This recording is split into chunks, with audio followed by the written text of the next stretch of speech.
उत्तर प्रदेश भारत का सबसे अधिक आबादी वाला राज्य लंबे समय से प्रशासनिक और विकासात्मक दृष्टिकोण से विभाजन के सुझावों का विषय रहा है। कई बार चर्चा उठी है कि उत्तर प्रदेश जैसे बड़े राज्य को छोटे राज्यों में विभाजित कर दिया जाए ताकि प्रशासन बेहतर हो सके और सभी क्षेत्रों का संतुलित विकास हो। हालांकि 2027 तक उत्तर प्रदेश के दो टुकड़े होने का प्रश्न पूरी तरह से अटकलों पर आधारित है। इस लेख में हम इस मुद्दे पर विस्तार से चर्चा करेंगे, जिसमें ऐतिहासिक पृष्ठभूमि, वर्तमान राजनीतिक परिदृश्य, संभावनाएं और चुनौतियां शामिल होंगी। उत्तर प्रदेश के ऐतिहासिक परिप्रेक्ष्य। उत्तर प्रदेश का ऐतिहासिक मेम भारतीय गणराज्य के निर्माण से जुड़ा है। इससे पहले इसे यूनाइटेड प्रोविंस के नाम से जाना जाता था। 1950 में इसका नाम बदलकर उत्तर प्रदेश रखा गया। न्याय दशक से ही प्रशासनिक दृष्टिकोण से राज्य को विभाजित करने की चर्चा शुरू हुई।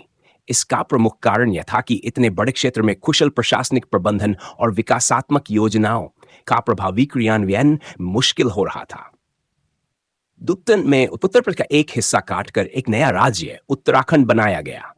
यह कदम इस आधार पर उठाया गया था कि उत्तराखंड का भूगोल, संस्कृति और विकास की प्राथमिकताएं उत्तर प्रदेश के शेष भाग से भिन्न थीं।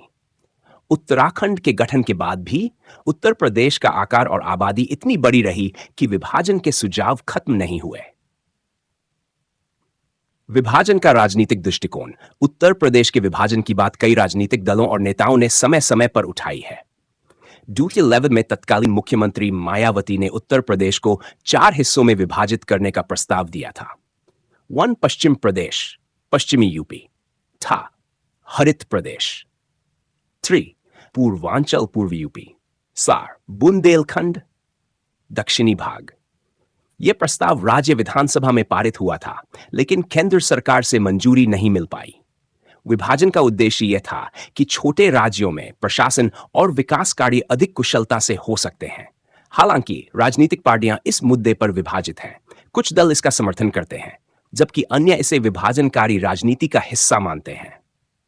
2007 तक विभाजन की संभावनाएं। विकास की चुनौतियां। उत्तर प्रदेश के कई क्षेत्र अभी भी विकास के मामले में पिछड़े हुए हैं, विशेषकर पूर्वांचल और बुंदेलखंड। पश्चिमी यूपी, जिसमें नोएडा और गाजियाबाद जैसे आर्थिक रूप से उन्नत शहर शामिल है, अपेक्षाकृत अधिक विकसित है। इन क्षेत्रों में विकासात्मक असमानता का मुद्दा राज्य के विभाजन की संभावना को बल देता है। राजनीतिक समीकरण। उत्तर प्रदेश में 2024 के लोकसभा चुनाव और 2027 के विधानसभा चुनाव के बाद राजनीतिक समीकरण बदल सकते हैं। अगर विभाजन का मुद्दा चुनावी वादों में शामिल होता है और इसे बड़े जन समर्थन के साथ पेश किया जाता है, तो यह 2027 तक अमल में लाया जा सकता है।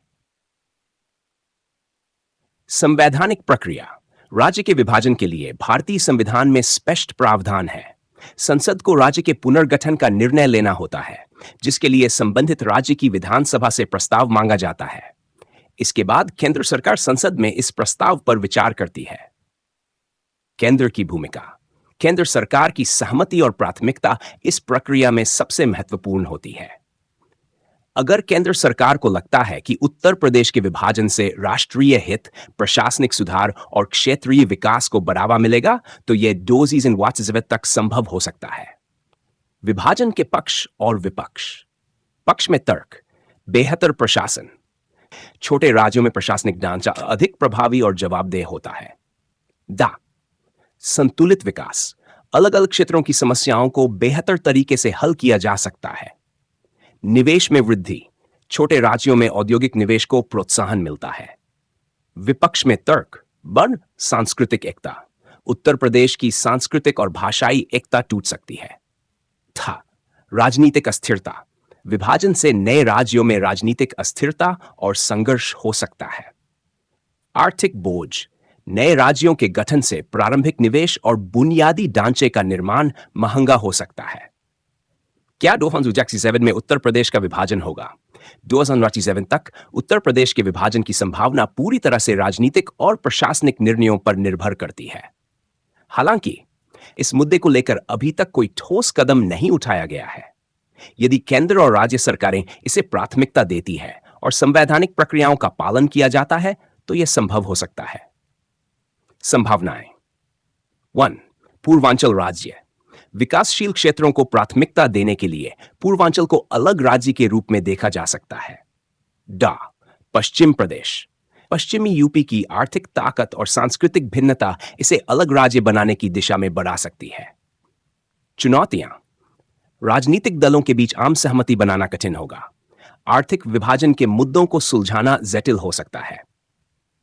जनता की राय विभाजित रह सकती है। निष्कर्ष। उत्तर प्रदेश के विभाजन का विषय एक जटिल और बहुआयामी मुद्दा है। यह प्रशासनिक दक्षता और विकासात्मक जरूरतों के संतुलन से जुड़ा है। 2027 तक इसका विभाजन होगा या नहीं, यह पूरी तरह से राजनीतिक इच्छाशक्ति, संवैधानिक प्रक्रिया और जनता की आकांक्षाओं पर निर्भर करेगा। यदि विभाजन होता है तो इसका उद्देश्य उत्तर प्रदेश के सभी हिस्सों का समान और